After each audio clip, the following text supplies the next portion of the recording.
So after a draw, a redraw, and everything else that's gone on, the UFL Cup has finally started. Yeah.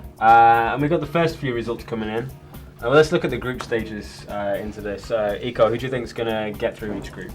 Well, in Group D, I think there's a big possibility that all 4 teams might advance. But let's leave that out until we know who the best 4th place team is. Mm-hmm. At least for Group D, we can possibly count Global there. For Group E, yeah, possibly stronger than possibly, I think. It's a good place. Loyola and Archers. Yeah. Group C, Stallions, and maybe Cebu Queen City United, because they defeated Air Force last Sunday. I think 2-0, 3-0. Yeah, and for 3rd place, because Aguilar and Air Force are now both in the... Yeah, I think it's a toss-up between Aguilar and Air Force. For Group B, it's Kaya. Kaya will advance there. Ben? Have they got a bye? They have Cimarron. Cimarron and Manila Japan. Nice. I like it. And for Group A, Pachanga Ceres will check it out for the top spot. Yeah, it's almost unnecessary for a group stage at this point, with 3 teams advancing in every group and then the best 4th place in each one.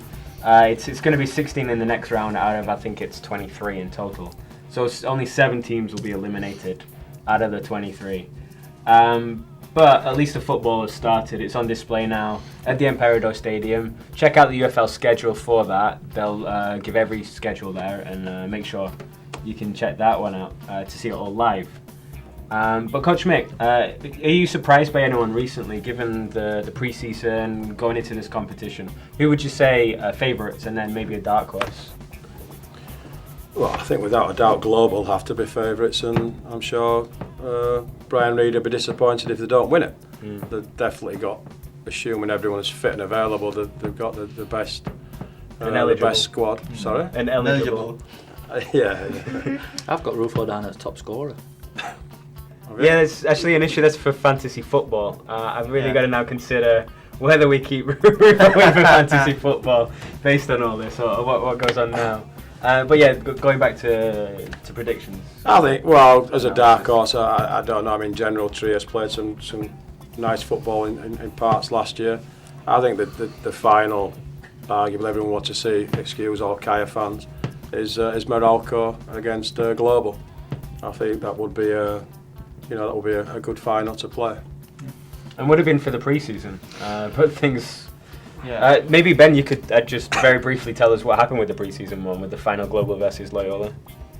I have no idea.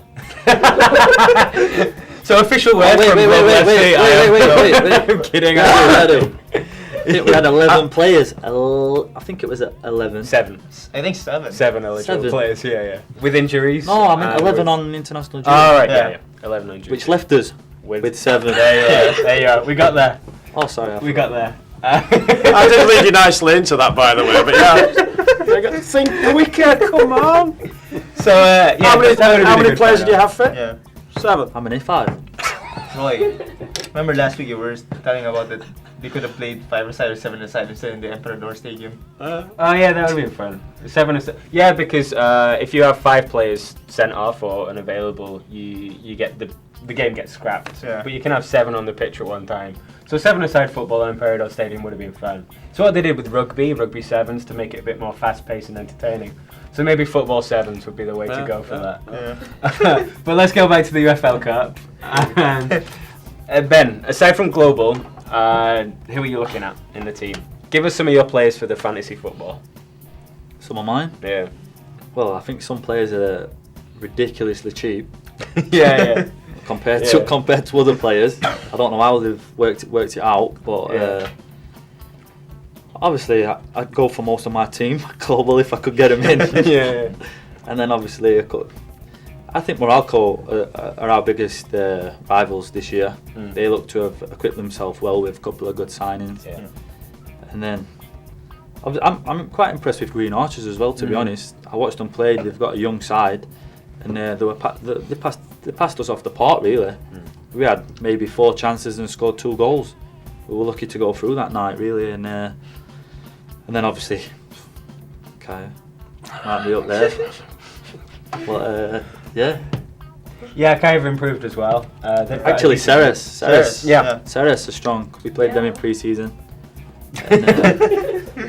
And, Who is he playing for Ceres? Have we covered that already? Josh Beloya. Beloya is back. I've seen Beloya play. Who else is playing for them? Why they're so strong this year?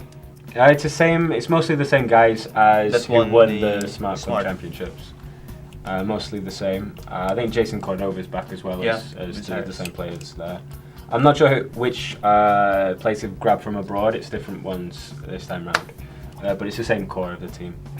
So Ceres are there. They're going to look good in Group A. So Pechanga and Ceres are looking very strong there. Champions for you, Eco? Global or Loyola? Pick one. Archers. Ben, aside from Global, Morocco.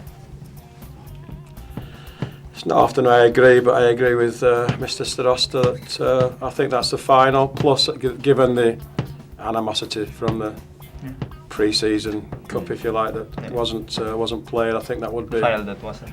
the final that everyone would want to watch. That's if nobody gets a bye from here on out. Just speak. good luck to all the teams. Yeah. It's going to be some good football. I'd say the top three clubs there are looking good with the Archers coming in now. You've got Global, Loyola, Kaya, and the Archers looking all strong this time around. So it's gonna be some good football again.